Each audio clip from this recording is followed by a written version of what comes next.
Hello, welcome to The Moment. This episode I'll be looking at some recent findings in smoking quit rates in England, and I'll also be taking a look at the newest zoological attraction in Northumberland. But first I have an update on the Tynemouth Watch House Garden. If you remember back in episode 12, I did a story about two brothers, Mark and Josh Boyle, who were planning on having a cafe and cycle hub built at the Tynemouth Watch House Museum. At the time I mentioned that there was quite a lot of resistance to the idea from local residents, and in fact there was a petition signed that had over 3,000 signatures to shut this project down. And among other things, the protesters were concerned about the disruption that would be caused during the construction and the increased amounts of traffic that could potentially result from a new attraction in the town. Now, just last week, the Northumberland Gazette said that the plans had actually been withdrawn. The story reads, quote, "The development was set to be close to the Grade 2 listed Watch House Museum and the old Coast Guard cottages, and those against the project feared it would disturb the tranquility of the area, cause traffic problems, and harm wildlife." It goes on to say, "Objectors say they are not anti-cycling and are proposing alternative sites for a cycle hub, including North Shields Fish Quay. They say that this could become the finishing point for the coast-to-coast cycle ride. Other ideas include the former Sea Scouts premises or Pier Cottage, both vacant buildings close to Tynemouth Village, and a former restaurant on Grand Promenade."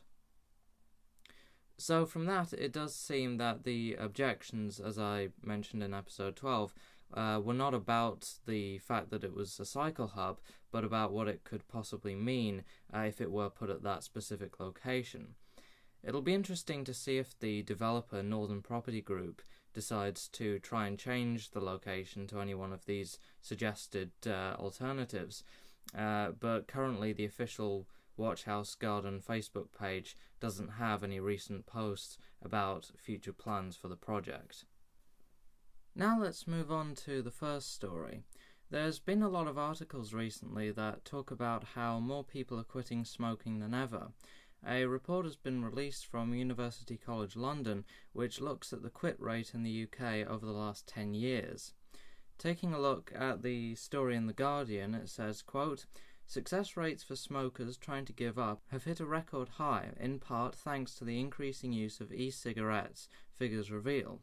Nearly 20% of those who attempted to quit in the first half of 2017 managed to kick the habit, a University College London report shows." So let's go and take a look at the report in question, called Quit Success Rates in England 2007 to 2017 by Jamie Brown, PhD, and Robert West, PhD, and this is from the 19th of September this year. The introduction to the report reads, quote, "There are a number of reasons why quit rates may be high in England in 2017. The implementation of the EU Tobacco Products Directive was finalised during 2017, which included the introduction of standardised packaging for cigarettes, a prohibition on flavours in cigarettes and roll-your-own tobacco, with the exception of menthol, minimum size and weight requirements, updated health warnings, and new product rules for e-cigarettes. These changes occurred within a wider context. England already has a strong tobacco control climate in which e-cigarettes are widely available and popular, together with a wide variety of medically licensed cessation aids. There is behavioural support service, free at the point of access, available in most areas of the country, and tobacco control media campaigns are frequently run, including national quitting events such as Stoptober."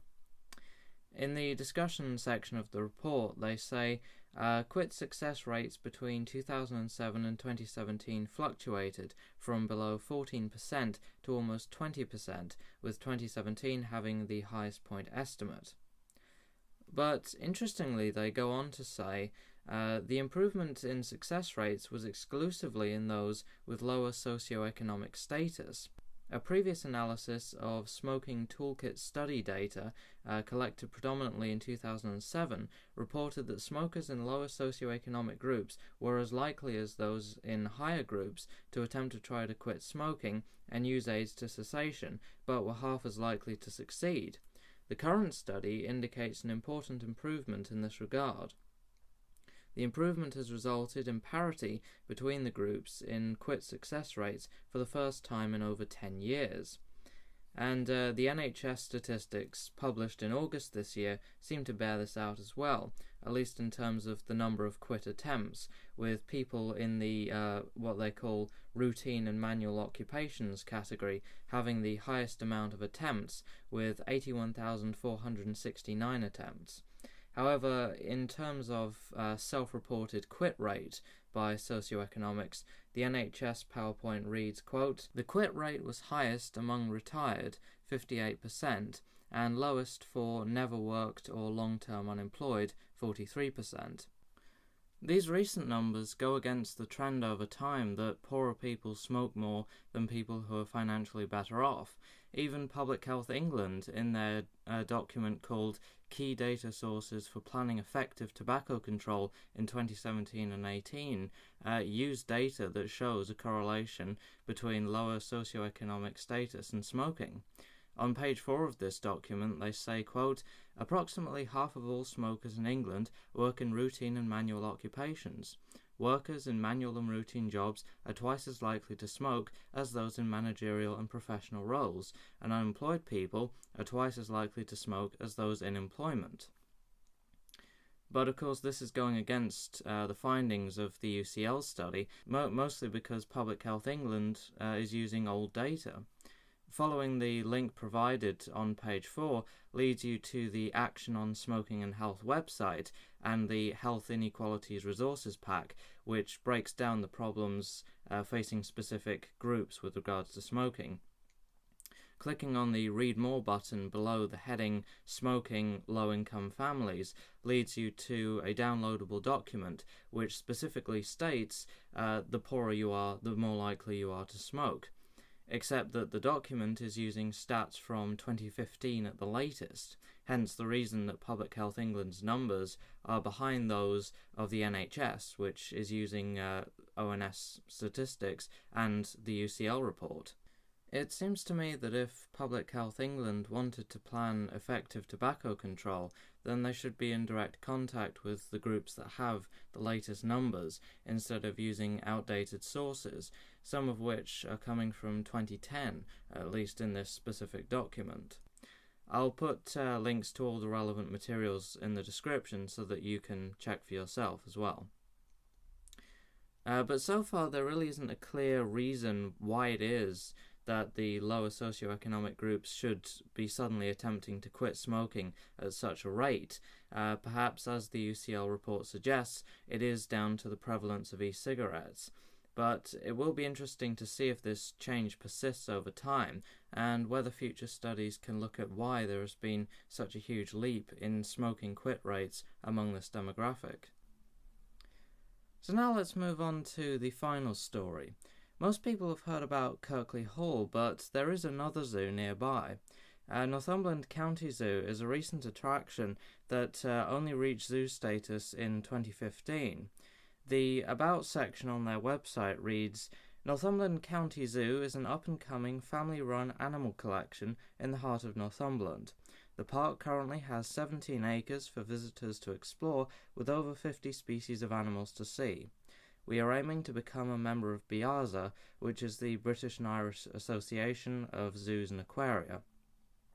In order to achieve this, we need to prove that we have high standards in all things, from animal husbandry to our education and conservation efforts."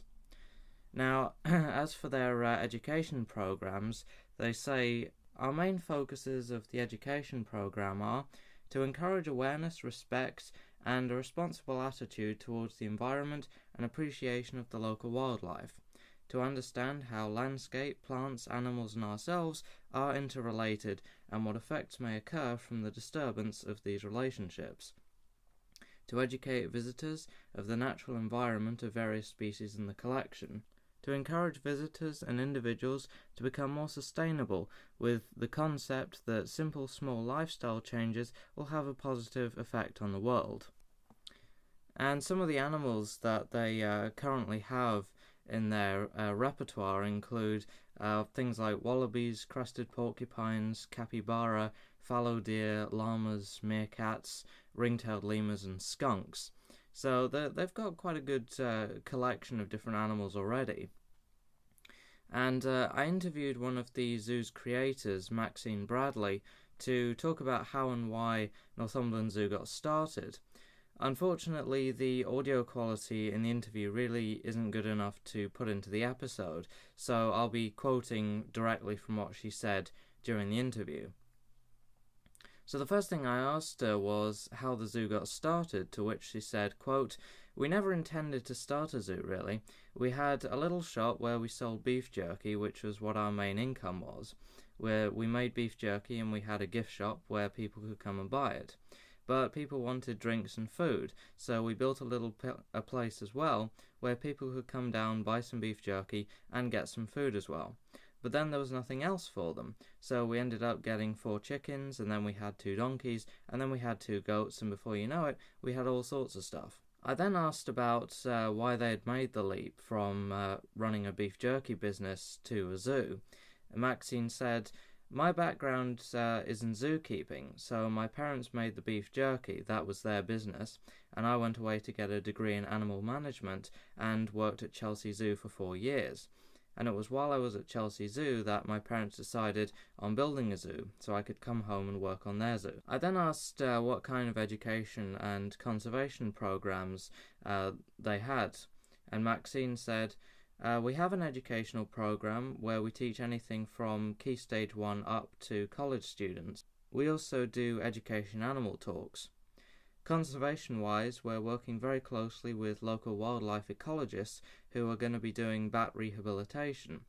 We also do a lot of red squirrel conservation as well, controlling the greys on site, but we've really only just started on that kind of thing, and the conservation side of things will increase in the future." And I then asked what becoming a member of BIAZA would mean for the zoo, to which Maxine said, "BIAZA gives you access to getting larger collections and holding rarer species as well, because if you have that stamp, it really means that you're good at what you do and you can be trusted with rarer species. So that's what we're aiming for in the very near future, is to get that stamp so we can move forward with our species collection." And finally, with regards to on-site security, Maxine said, "All the enclosures are designed for the species that are held in them. Everyone does daily checks, making sure everything is secure. At the moment, with the species we keep, there's nothing particularly dangerous that needs to be concerned about. But obviously, as we get more species, our security will be upped. But we have people on site 24/7, so we're as secure as we can be." So from the sounds of it, Northumberland County Zoo might be small at the moment, but they definitely have large aspirations to expand and take in more exotic species over time, especially with regards to trying to get that BIAZA stamp, because that will allow them to hugely increase the repertoire of species.